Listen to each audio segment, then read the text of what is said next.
It's a contender for my favorite hymn of all time. I could sing it every single day of my life. Which one? Yes. Yes. Now that's not fair. I just don't know the number of it. My mom was all Holy Night, and she liked the Josh Groban version. Yeah. When he did that. I don't know. I do like that song too. What number is it? 384. 384.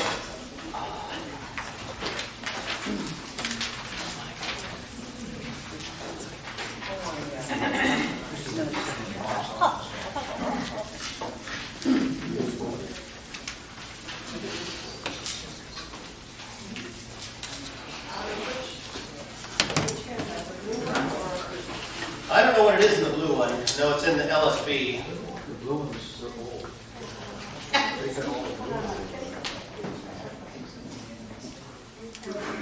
384 out of here. Do you need a burgundy one? Sure. Anybody else?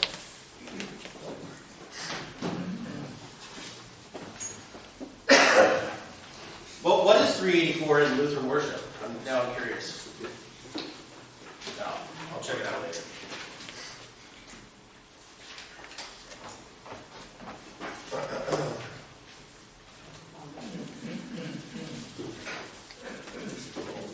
Oh, right, yeah, so this one is, if you look at the tune information down in the bottom left corner, it says Plain Song 13th Century Mode 5. So this is one of these really, really old hymns. The text dates back to Aurelius Prudentius Clemens in the late 4th century. So this is one of these hymns that's close to 1,500 years old. If you see the name, if you move to the right there, translated by John Mason Neal. John Mason Neal did a tremendous service to the church back in the earlier 20th century, bringing a lot of Latin texts into the English language. Similar to, you'll find the name Catherine Winkworth a lot in our hymnal. She brought a lot of the German chorales into the English language. They're both Anglicans, I believe, but just had love for the church's song. And so John Mason Neal, you'll find his name all throughout this hymnal, having done marvelous translations. I should say the early part of the 19th century, not the 20th. Okay, we've sung this before. Hopefully it's familiar. Of the Father's love begotten, and the world began to be. He is Alpha and Omega, He the source, the ending, of the things that are that have been, and that future years shall see, evermore and evermore. Oh, that birth forever blessed, when the Virgin full of grace, by the Holy Ghost conceiving, for the Savior of our race,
Lord be with you.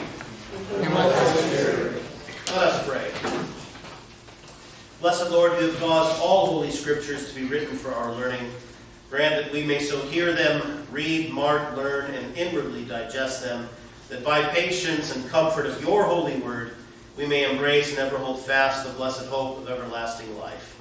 Through Jesus Christ, your Son, our Lord, who lives and reigns with you and the Holy Spirit, one God, now and forever. Amen. All right, to Esther. Now, I think I had suggested for you all to read Esther, and if you were going to do so, to read it all in one sitting. So do I dare ask for a show of hands? Who read Esther? No, I won't. One after a show. Oh! No, I sat down to read Esther and the phone rang. And then, what? I sat down to read it and the phone rang. You've been on the phone ever since. Ever since. It's been a really long conversation. Yeah. Okay, so open up to the book of Esther. I think we covered up maybe through chapter 3 or close to it, but I think we need a little bit of a refresher here. And what I'd like to do is just kind of tell the whole story of Esther and then think about it in terms of its place in the history of the church, you know, ways that we can draw application from it, how we see God at work in the book of Esther. So, this takes place during the time when the Persians have come and wiped out the Babylonians, and Persia controls this vast area. I think it states in Esther, you know, when it talks about King Ahasuerus. He's the King Ahasuerus who reigns from, you know, the Great River to India or to Ethiopia or something like that. So just a vast area, 120 provinces, you know, all sorts of governors and satraps under his rule. And then we run into the king's wife. You know, I mentioned a couple weeks ago that one of the main one of the main components, that's not the right word, but one of the things we encounter throughout the book of Esther is banqueting, feasting. This king is always feasting, right? Like, what should we do when we wake up? I don't know, let's have another feast. So the book starts with this 6-month-long feast. And what do you do to cap off the 6-month-long feast? You have a special 7-day feast at the very end, right?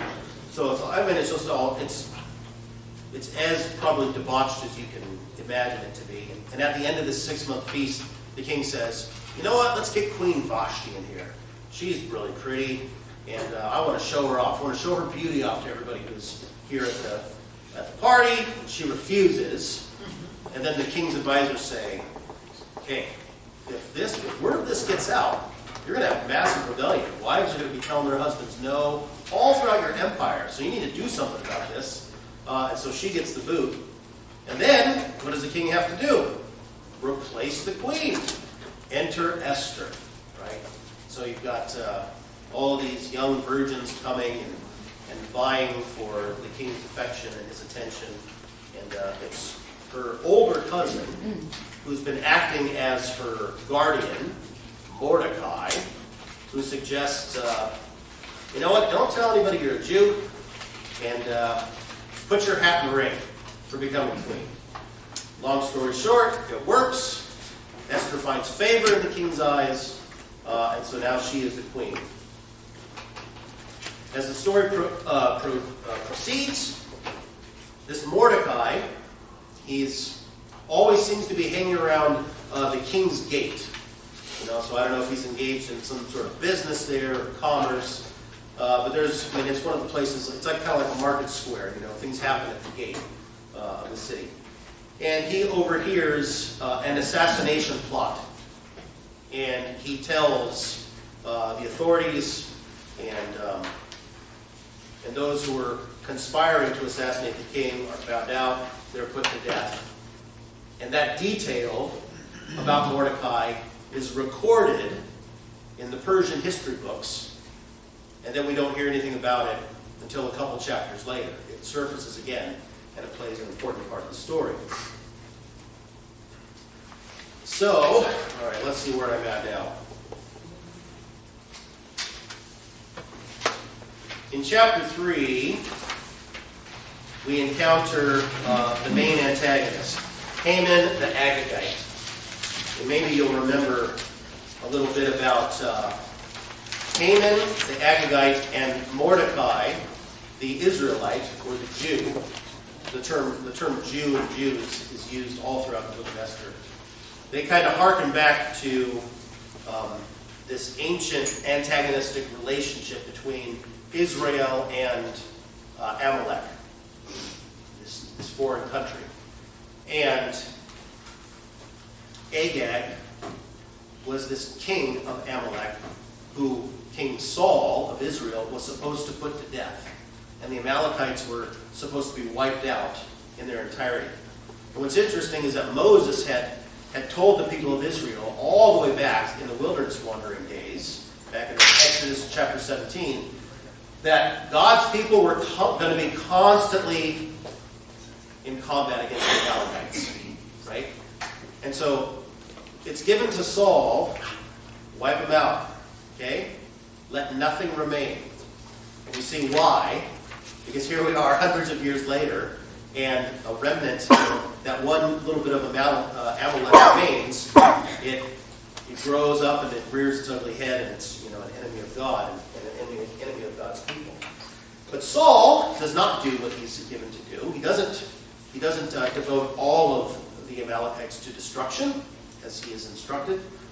And so he spares the life of King Agag, which is where we get the term Agagite for Haman. He spares King Agag and takes all of the choice plunder of the Amalekites for himself. So just completely disobeys God's order. And this is the final straw for King Saul, and this is what gets him removed. This is the end of him.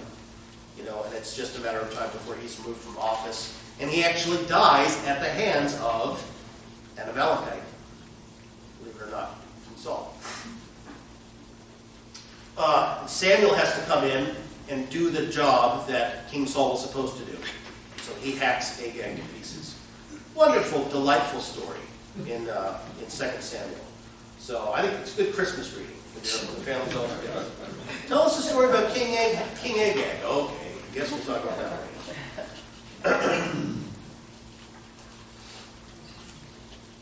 But that's the background for when Haman the Agagite shows up. And he is now a privileged member of King Ahasuerus' court. He's one of his principal advisors. When he's coming into court every day and he's passing through the king's gate, there's Mordecai, and Mordecai refuses to bow down to him, to show him any sort of reverence or honor or pay homage to him. And eventually this just really grates against Haman. It's like, this guy won't show me the honor I deserve. Right? Why won't Mordecai do it? Well, it's representative of this ancient, antagonism between Israel and Amalek that these two men represent. And so that creates an obsession with Haman the Agagite that is going to prove to be his undoing. It will prove to be his destruction. And so he's so focused on not only getting rid of Mordecai, but Haman is also, he's this figure that represents, really, I guess to put it in kind of a modern term, he's a representative of anti-Semitism, of the hatred toward the Jewish people. We'll come to find out later, as the story proceeds in chapter 7, that Agag is bent on finding a way to to annihilate all of the Jewish people. And so what he does is he starts, you get this detail where he's casting lots day after day. And he does this thing for a whole year. And he finally, and what he's casting lots for is when and how best to exterminate all the Jewish people in the Persian Empire. And so at the end of these 12 months, he approaches King Ahasuerus and he says, let's send out a royal edict that on the 13th day of the month of Adar, everybody is going to pick up arms and just, I think it goes, kill, annihilate, and destroy the Jewish people, or something to that effect. And King Ahasuerus said, oh, good idea. So let's write that edict and send it out to all the provinces of the empire. Turn to Esther chapter 3, starting at verse 7, and we'll read about this.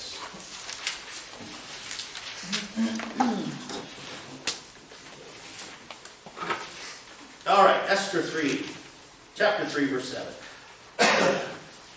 In the first month, which is the month of Nisan, in the 12th year of King Ahasuerus, they cast pur, that is, they cast lots. Okay, so keep that word, pur, P-U-R, in the back of your mind. They cast lots before Haman day after day, and they cast it month after month, till the 12th month, which is the month of Adar. Then Haman said to King Ahasuerus, there is a certain people scattered abroad and dispersed among the people in all the provinces of your kingdom. Their laws are different from those of every other people, and they do not keep the king's laws, so that it is not to the king's profit to tolerate them. There's tolerance, right? Tolerance means what? Now, tolerance means, what he means here, not to tolerate them. If we're not going to tolerate somebody anymore, what are we going to do? We're going to kill them. Yeah. So to tolerate them, it means we're not going to kill you, even though what you do is, different from us. So this is Haman to the king, right? It's not to the king's profit to tolerate them. If it please the king, let it be decreed that they be destroyed. And I will pay 10,000 talents of silver into the hands of those who have charge of the king's business, that they may put it into the king's treasuries. So the king took his signet ring from his hand and gave it to Haman the Agagite, the son of Hammedatha, the enemy of the Jews. And the king said to Haman, the money is given to you, the people also, to do with them as it seems good to you. So there's a bit of bribery here, right? Because Haman says, how does he get the king to go along with this? Put money in his treasury. I'll put 10,000 talents of silver, so that they may put it into the king's treasuries. Oh, okay. Because what's going to happen when we wipe out these Jews? They're not only going to be wiped out, but we're going to plunder their goods. Right, wow, okay. And King Ahasuerus goes, you know what? You're making a lot of sense, okay? I like the way you think. They are weird people. Right? So take the money, do as it seems good to you. Then the king's scribes were summoned on the 13th day of the first month, and an edict, according to all that Haman commanded, was written to the king's satraps, and to the governors over all the provinces, and to the officials of all the peoples, to every province in its own script, and every people in its own language. It was written in the name of King Ahasuerus, and sealed with the king's signet ring. Letters were sent by couriers to all the king's provinces with instruction to destroy, to kill, and to annihilate all Jews. All right, so just in case we want to make sure everybody knows exactly what we're doing, right? Destroy, kill, and annihilate. Wow. Young and old, women and children, in one day, the 13th day of the 12th month, which is the month of Adar, and to plunder their goods. A copy of the document was to be issued as a decree in every province by proclamation to all the peoples to be ready for that day. The couriers went out hurriedly by order of the king, The decree was issued in Susa, the citadel, and the king and Haman sat down to drink. But the city of Susa was thrown into confusion. I'm not a fan of horror movies at all, but I do know there's this plot to have one day, right, where you can just, wipe out all the Jews. The Purge, yeah, there's actually a horror movie. There's a whole series of horror movies out now that have this sort of, it's not exactly, an annihilation of the Jews, but, the premise of these movies are, there's one day a year where everybody gets to get it out of their system, right? So all laws, all rule and order is suspended, and everybody can just go and be as heinous and evil and debauched as they want. And so you get this, here's this day coming up, right? Everybody, on this day, you can wipe out all the Jews, women and children, young and old, and plunder their goods, right?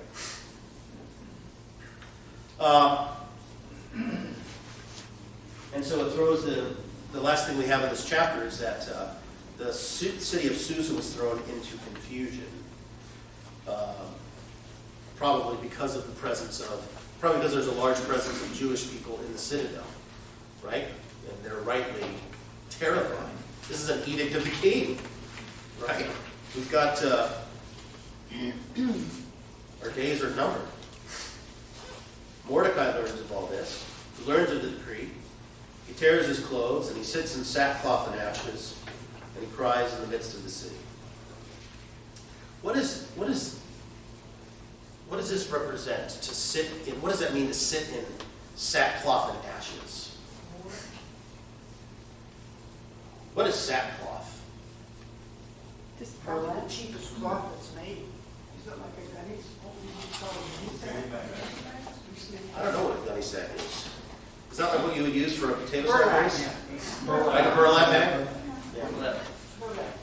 Right, that's the idea. The idea is that it's not comfortable. It irritates your skin.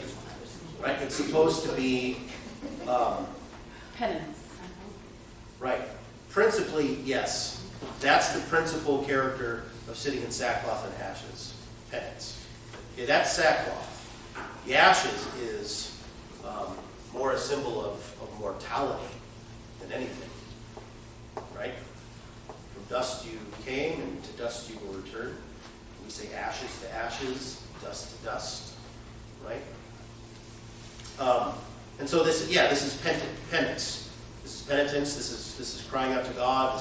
It's lament, right? And you find this throughout the Bible. I think the first instance of this is the first instance of somebody sitting in sackcloth is Jacob when he learns that when the brothers come back and report that Joseph is dead. Jacob sits in sackcloth, right? He's lamenting. Okay, so in chapter 4, Mordecai learns of this. He's in sackcloth and ashes. There's great lamenting among all the Jews throughout the empire. Esther learns of this. Esther is kind of sequestered. She's in her queen, area. She's kind of protected from a lot of the goings on. Remember that the king has no idea she's a Jew, right? But she learns of this. Or she learns, first of all, that Mordecai is sitting in sackcloth and ashes, and she first says to her, her chief attendant, this eunuch, go take him some clothes. Mordecai refuses the clothes. And then we get these verses, 5 through 17 of chapter 4. Then Esther called for Hathach, one of the king's eunuchs, who had been appointed to attend her, and ordered him to go to Mordecai to learn what this was and why it was. Hathach went out to Mordecai in the open square of the city, in front of the king's gate. Mordecai told him all that had happened to him, and the exact sum of money that Haman had promised to pay into the king's treasuries for the destruction of the Jews. Mordecai also gave him a copy of the written decree issued in Susa for their destruction, that he might show it to Esther and explain it to her, and command her to go to the king to beg his favor, and plead with him on behalf of her people. And Hathach went and told Esther what Mordecai had said. Then Esther spoke to Hathach and commanded him to go to Mordecai and say, all the king's servants and the people of the king's provinces know that if any man or woman goes to the king inside the inner court without being called, there is but one law, to be put to death, except the one to whom the king holds out the golden scepter, so that he may live. But as for me, I have not been called to come in to the king these 30 days. And they told Mordecai what Esther had said. Then Mordecai told them to reply to Esther, do not think to yourself that in the king's palace you will escape any more than all the other Jews. For if you keep silent at this time, relief and deliverance will rise for the Jews from another place. But you and your father's house will perish. And who knows whether you have not come to the kingdom for such a time as this? Then Esther told them to reply to Mordecai, go, gather all the Jews to be found in Susa, and hold a fast on my behalf, and do not eat or drink for 3 days, night or day. I and my young woman will also fast as you do. Then I will go to the king, though it is against the law, and if I perish, I perish. Mordecai then went away and did everything as Esther had ordered him. So, nobody gets to just walk into the king's presence without being invited, right? This is true of the tabernacle too, when it's erected.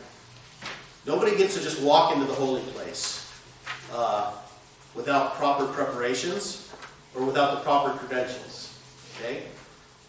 Aaron's sons learned that the hard way when they thought to bring in unauthorized fire and serve in the Lord's presence. And the Lord said, nope.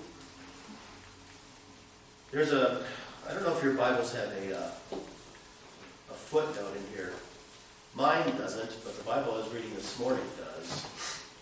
I think it's in verse 8.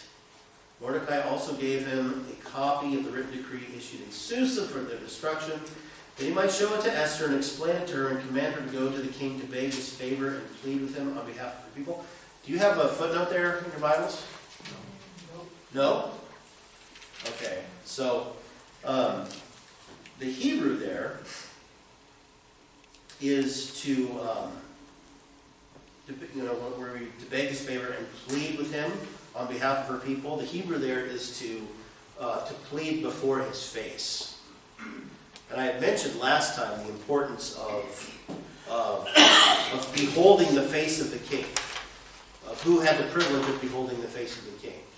We read earlier on in Esther about this select group of advisors who are described as those who behold the face of the king. Right? Not everybody gets to look at the face. You have to have special permission. You've got to have special credentials. You have to be granted audience with the king. Okay? Nobody just gets to walk in. And Esther, she knows that not even she, the queen, apart from not having an invitation, doesn't just get to go. She takes her life into her own hands. Right? So what's the funny little rule or law that they have? If you don't have permission to come into the king's presence and you come in, you're going to die, except what? If he does this. If he points the golden scepter. Right. He hands out the golden scepter. Okay. You are allowed to come in. And Mordecai, this is Esther's reply as, hey, I could be killed. And Mordecai says, well, don't think you're going to escape, right? You are a Jew, and you will be found out, you and your family, and you will be killed too. And God will raise up deliverance from another place, if not from you. And who knows? Maybe you've been brought to the king. Maybe you've been made queen for such a time as this. Right? That's really kind of and that's the turning point of the story. And that's the verse that gets focused on a lot from Esther. And we kind of, we pull it out of the story and it's used to describe, kind of any special occasion. But there's so much more behind this statement of Mordecai. And we got to get through the rest of the story before we before we touch on that. So she says, call all the Jews in the citadel together and hold a fast, right? 3 days. No eating or drinking night or day. I'll do the same with my ladies in waiting in my presence, and then I will go into the king. And so, now with chapter 5, Esther appears before the king, and she's granted an audience. Oh, thank the Lord. He extends the golden scepter and he tells her, make your request, right? Up to half my kingdom. Whatever you want. Let me know. And Esther says, what I want more than anything, O king, is for you to come to a banquet that I'm preparing. Right? She knows the way to this guy's heart. Banquets? I love banquets. Will there be wine? You better believe there'll be wine. Count, then I'm there. Right? Bring Haman with you. All right, sure. So, she prepares this banquet. King Ahasuerus and Haman come. And after they're done feasting and they're drunk well, then the king again says, okay, Esther, make your request. Ask of me whatever you want. It's yours up to half of my kingdom. And she says, what I want more than anything is for you to come to the banquet I'm throwing tomorrow. Right? So another party. The king is like, this is just too good. I really hit the jackpot with this Esther. She knows the way of my heart. And so they end their night of feasting, and Haman's on his way home. So we pick up in chapter 5, verse 9. And Haman went out that day. This is after the feast, after the first feast. He went out that day joyful and glad of heart. But when Haman saw Mordecai in the king's gate, that he neither rose nor trembled before him, he was filled with wrath against Mordecai. Nevertheless, Haman restrained himself and went home. And he sent and brought his friends and his wife Zeresh.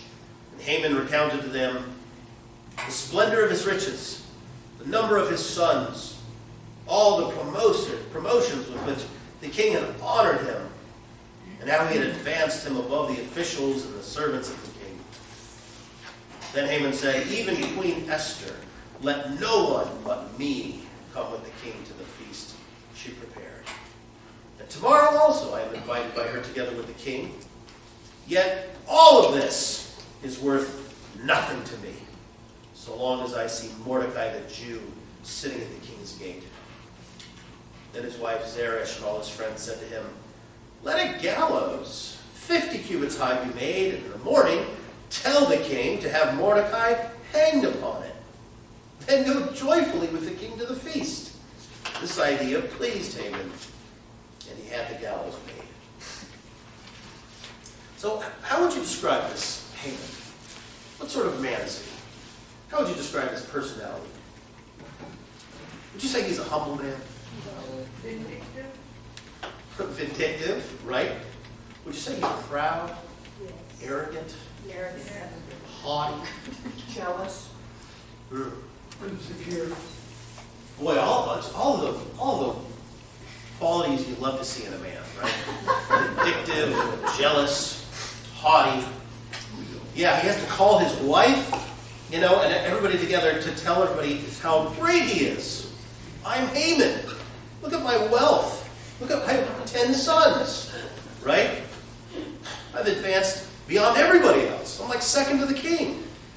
And this stupid Jew doesn't bend the knee to me when I walk by. I just can't. And his wife doesn't do many favors, right? Make a gallows. Now, do you have a footnote in your Bibles for gallows? What does it say there? Or do you not have a footnote? No. That's what it says. Oh, man, that's terrible. It comes later in this Bible. All right, so the gallows is Suspended on a stake. either a stake or a wooden beam, right? So you don't want to let gallows to throw you off, because then you think like, oh, they just plan to hang him, right? And 50 cubits high, that's pretty high. What is that in feet? You know? What's a cubit?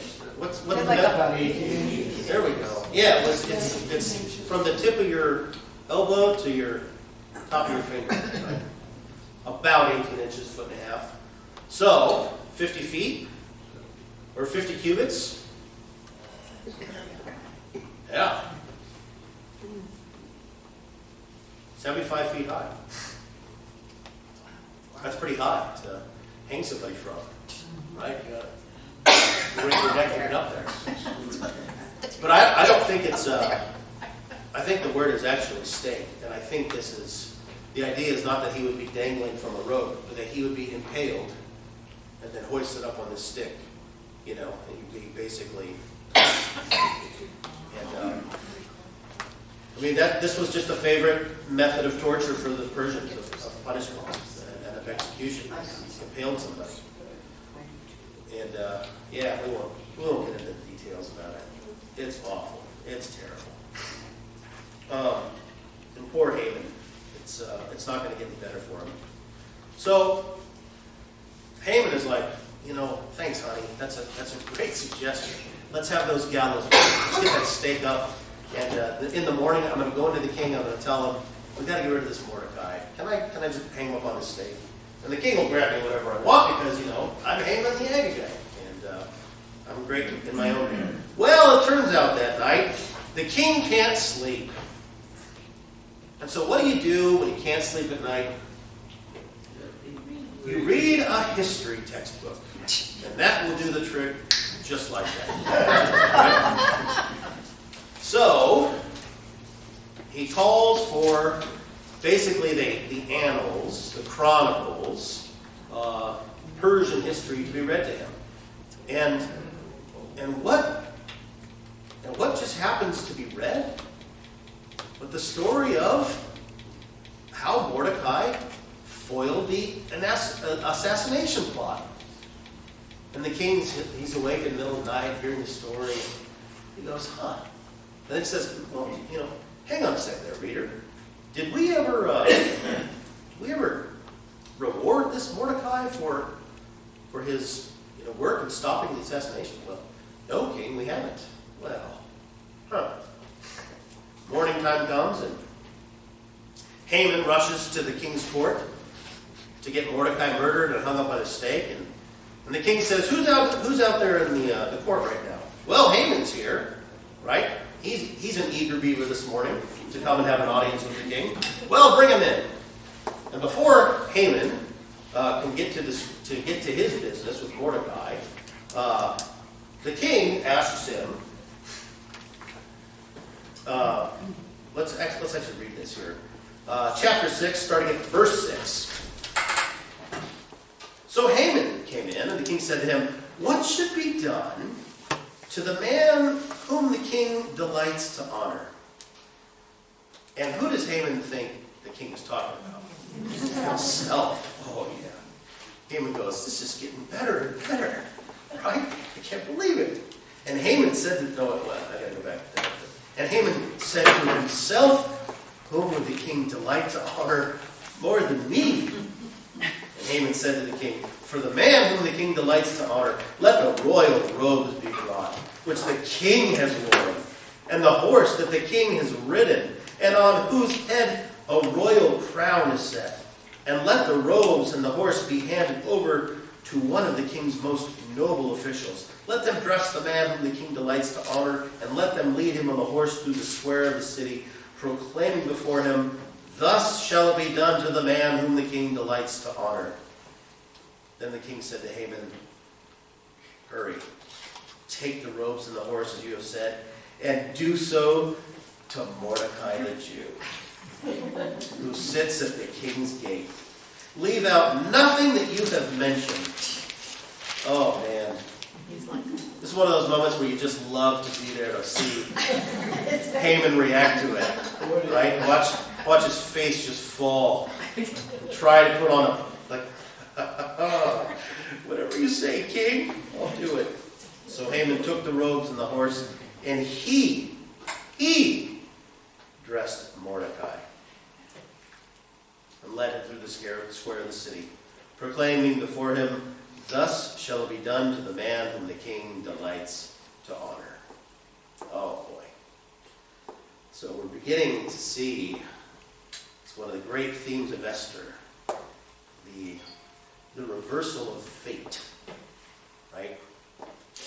Somebody is so secure in what they think is going to happen. Somebody is charting their course, planning their steps. I've got it all planned out, right? And every single one of us knows that life goes exactly as you plan it, right?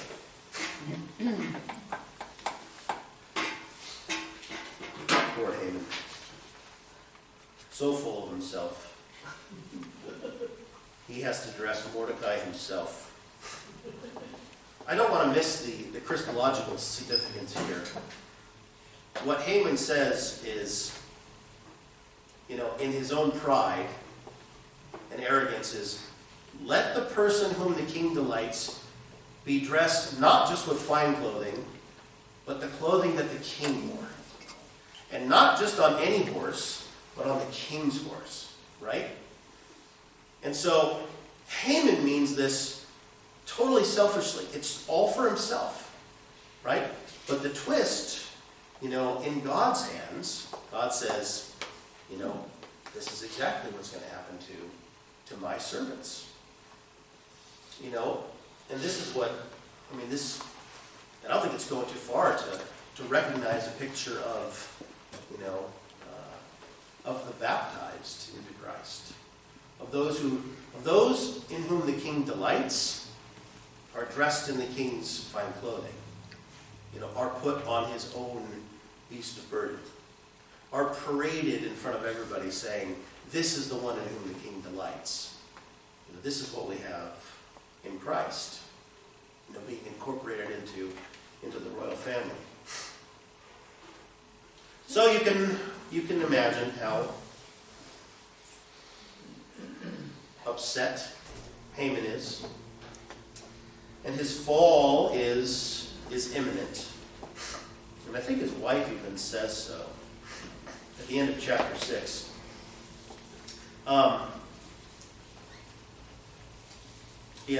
Chapter 6, verse 12. Then Mordecai returned to the king's gate, but Haman hurried to his house, mourning and with his head covered. And Haman told his wife, Zeresh and all his friends, everything that had happened to him. Then his wise men and his wife, Zeresh, said to him, Mordecai, before whom you have been to fall, is of the Jewish people. You will not overcome him, but will surely fall before him. Yeah, there's this, out of the mouth of the very people who counseled Haman to plan the death of this Mordecai, comes this statement of truth. You know what? If Mordecai is of the Jewish people, then there's nothing you can do. Right? And your fall has already begun.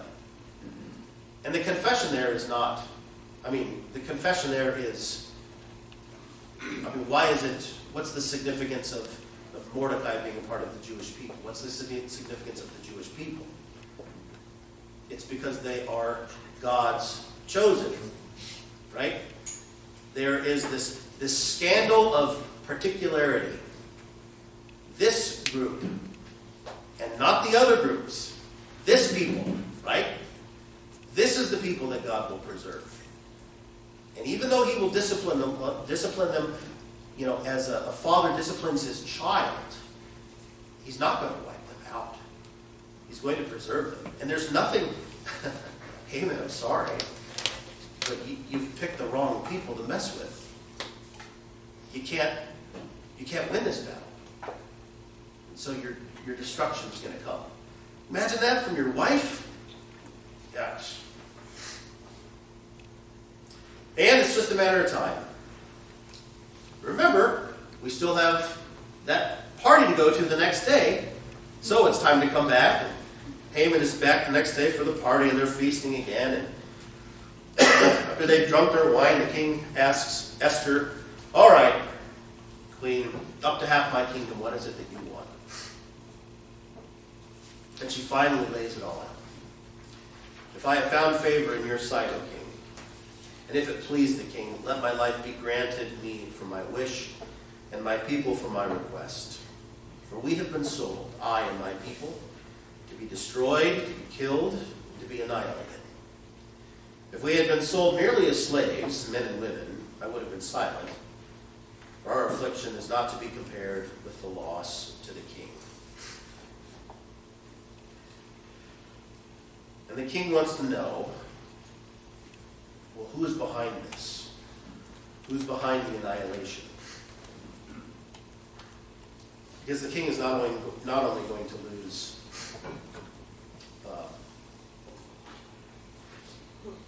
these people in his empire, but he's going to lose what else? It's queen. His queen. He's going to lose his queen. Because she says, my people. Right? I am a Jew. King Ahasuerus. And it's kind of odd that he goes, well, who's responsible for this? Well, didn't Haman come to you and say, hey, let's destroy, kill, and annihilate the Jews? And so Esther points the finger at Haman. He's the guy. And the king says, I got to go clear my head. So he walks out into the palace garden. And while he's out in the palace garden, the queen remains inside, Esther remains inside, and Haman goes and begs for mercy for Esther. And it seems as if things begin to escalate, in that he's actually getting a little physical with her in his pleading. Just at the time when the king returns to see Haman, physically accosting Esther, and thinks, if it's not bad enough, now you got to try to ravage my wife, the queen? And so then Haman gets seized. And then what do you think happens? What's the fitting end for Haman? You got that nice gamble set up. Yeah. Well, I know in his backyard he's got this big structure there that he's waiting to use on Mordecai. Why don't we just use it on him? Good idea. And so Haman gets hung from the gallows he made for Mordecai. And then the whole house of Haman is given to Esther. And Mordecai is exalted by the king. But we still have to deal with this edict that went out, right? There's still this planned day of destruction, killing, and annihilation of the Jewish people. And so then, it's time to go to work. And Esther begs the king, can we send out another decree? Absolutely. The signet ring is given to Mordecai. What's a signet ring, by the way? With the king's seal. What? Yeah, well, so what would you, how would you use a signet ring? To seal the letter or edicts. Right. Yep. So. Yeah. So you'd have a document, and it gets, folded or rolled up, and, a little bit of, wax or something gets poured on it, and then the signet ring gets pressed into it, and there's the official seal of the king. Okay? You can't trust the document if that seal is broken. Okay? And so it's a high honor to possess the signet ring of the king, because you get to speak on the authority of the king. So when Mordecai composes a letter and puts the signet ring in the king, it's not merely Mordecai's words, right? It's not, hey guys, this is Mordecai number 2 to the king, and here's what I have to say. You may be important, but with that signet ring there on the document, it's actually a statement from whom? From the king. That's right. So the king says, yes, go ahead and compose another edict, seal it with the signet, send it out to all the provinces of the empire. And now we're in chapter 8. We pick it up at verse 9. The king's scribes were summoned at that time in the 3rd month, which is the month of Sivan, on the 23rd day, and an edict was written according to all that Mordecai commanded concerning the Jews, to the satraps and the governors and officials of the provinces from India to Ethiopia, 127 provinces, to each province in its own script, and to each people in its own language, and also to the Jews in their script, their language. And he wrote in the name of King Ahasuerus and sealed it with the king's signet ring. And he sent the letters by mounted couriers riding on swift horses that were used in the king's service, bred from the royal stud. Love that detail. Saying that the king allowed the Jews who were in every city to gather and defend their lives, to destroy, to kill, and to annihilate any armed force of any people or province that might attack them, children and women included, and to plunder their goods, on one day throughout all the provinces of King Ahasuerus, on the 13th day of the 12th month, which is the month of Adar.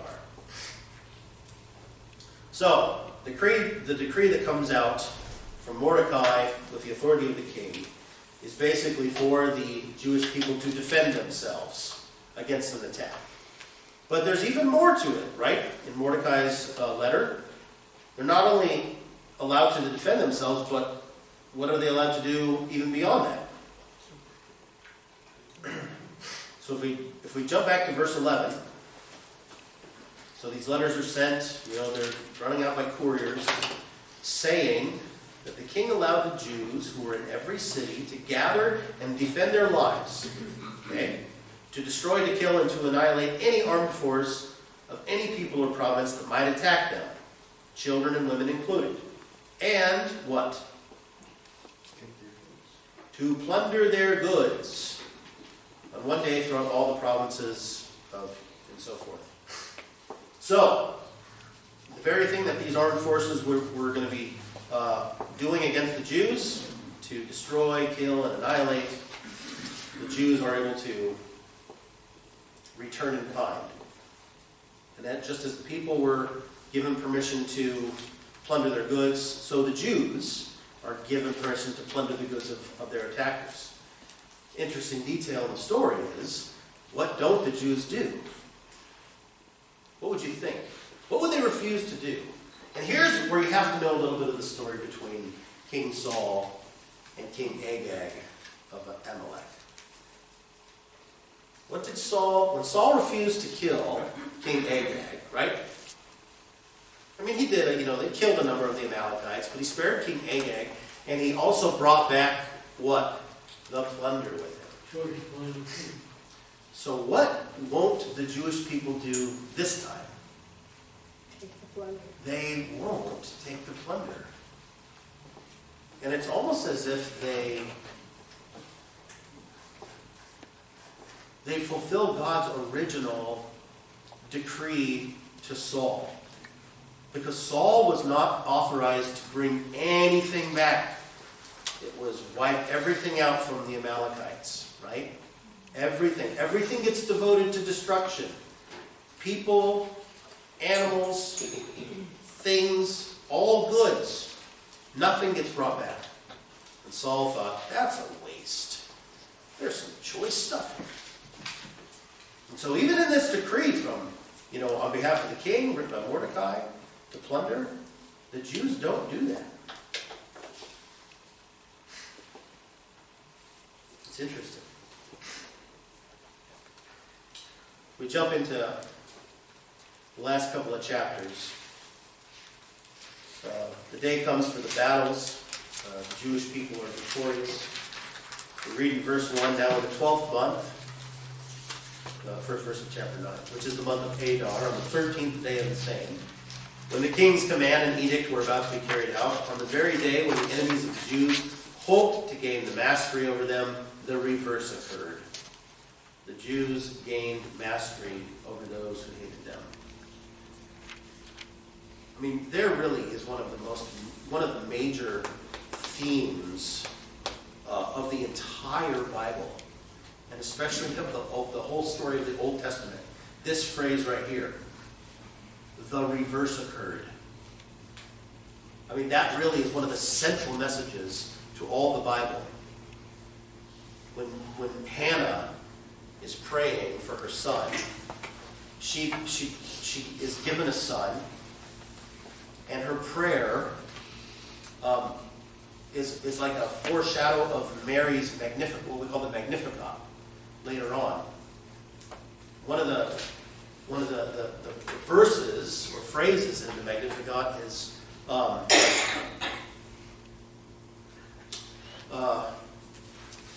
he opposes the proud, right?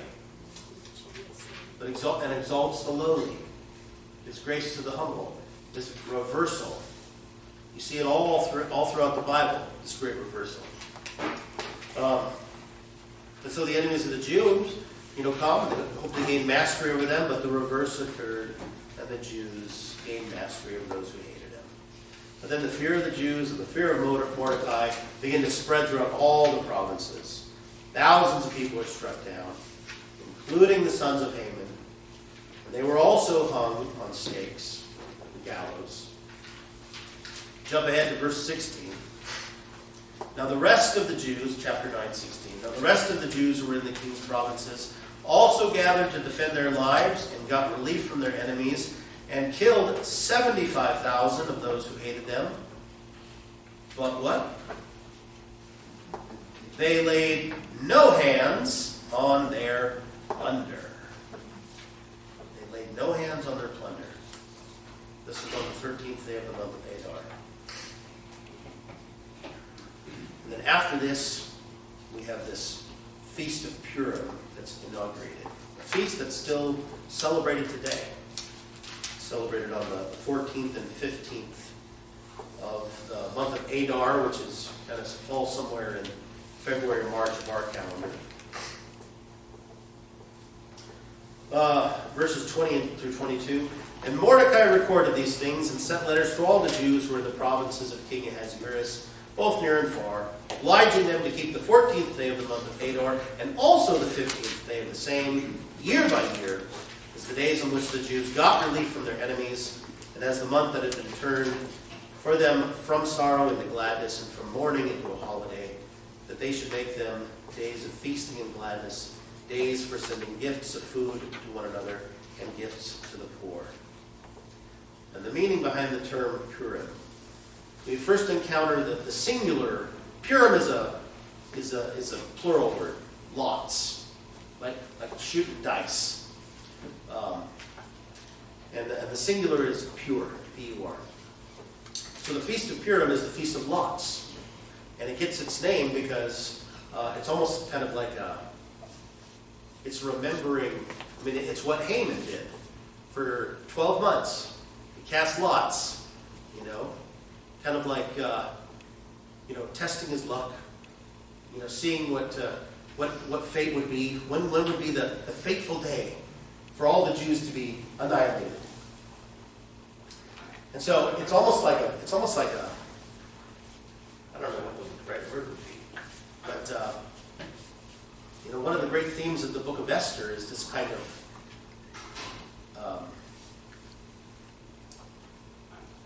it's like luck or fate versus the providence of God. Or Haman is casting lots, and he's trying to be lucky, right? And yet, in all that he does, and all that he plans, behind all of it, the defeat of Haman and the preservation of this special elect people of God, is God's providence, right? Nothing is left to the hands of fate. There is no... Haman for a while thought he was the luckiest guy in the world. This is amazing. Everything's going my way. But it didn't. So we read in 24 through 26a. For Haman the Agagite, the son of Hammedatha, the enemy of the Jews, had plotted against the Jews to destroy them and had cast pure, that is, cast lots, to crush and destroy them. But when it came before the king, he gave orders in writing that his evil plan that he had devised against the Jews should return on his own head, and that he and his sons should be hanged on the gallows. Therefore they called these days Purim, after the term pure. Then the Jews vow never to let the feast of Purim fall into disuse. It's still celebrated today. And then chapter 10 is just this very brief statement about how Mordecai was popular amongst the people, and that he sought the welfare of the people and spoke peace to the people. It's really interesting. I mean, if I were to ask you, who's the main character in the book of Esther? I mean, sure, it's Esther, and the book's named after Esther. But Mordecai is at least as principal of a character. And the last word of the whole book is for Mordecai. So, that's the story. And real quickly, before we go, what do we understand about, I think I mentioned this when we first looked into Esther, which name is conspicuously absent from the whole book? God. There's no term for the Lord. There's no Yahweh. There's no term for God at all in the whole book. Right? Even when Esther says, tell everybody to declare a fast. Right? Put on sackcloth and ashes. There's nothing with regard to the Lord. There's nothing about Jerusalem. There's nothing about, praying toward the direction of the temple or anything like that. And yet what comes out clear throughout all of this is things don't happen without a reason. Things don't happen apart from the providence of God. And God is faithful to his people. And he protects them. And why is it so important, especially at this time? Because after this deal with Esther, chronologically, then comes all the stuff with Ezra and Nehemiah. Why is it so important, the preservation of God's people? I mean, beyond just the bare fact, because they're God's people. Real kind of concretely, why does this people need to be preserved? Because they're pretty miserable when it's happening, so they need to be reminded that there's somebody out there watching out for them. They need to be comforted, absolutely. But even more, because somebody has to come a few hundred years later, named Jesus. Yeah. And so the people have to be preserved. So this guy comes along, who's a higher up in the Persian Empire, and he goes, I got an idea. I'm going to destroy, kill, and annihilate the Jews. God says, oh, there's no way. The land, has to be restored. The temple has to be restored. The people, the line of Judah, all of that has yet to be fulfilled. And so the people are preserved. That's why these people, People of God preserve the others. In other words, our country. The reason God hasn't brought judgment on us yet is because of the Christians. His people. I firmly believe that. Okay. If this whole country went atheist tomorrow, I'm sure that would be our end.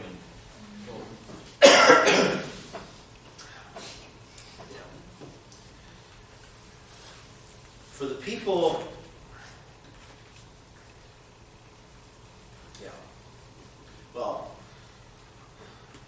I don't want to drag this out. I shouldn't put it that way. It's not dragging anything out. But it's already, almost 12:30. So, any questions or comments before we close the book of Esther? We're done with what's known as the writings in the Old Testament. But we begin the wisdom literature now. What's considered by many to be the oldest writing, or the oldest document in the Bible, not chronologically, of course, the book of Job. So that's your assignment for this week. Read the book of Job.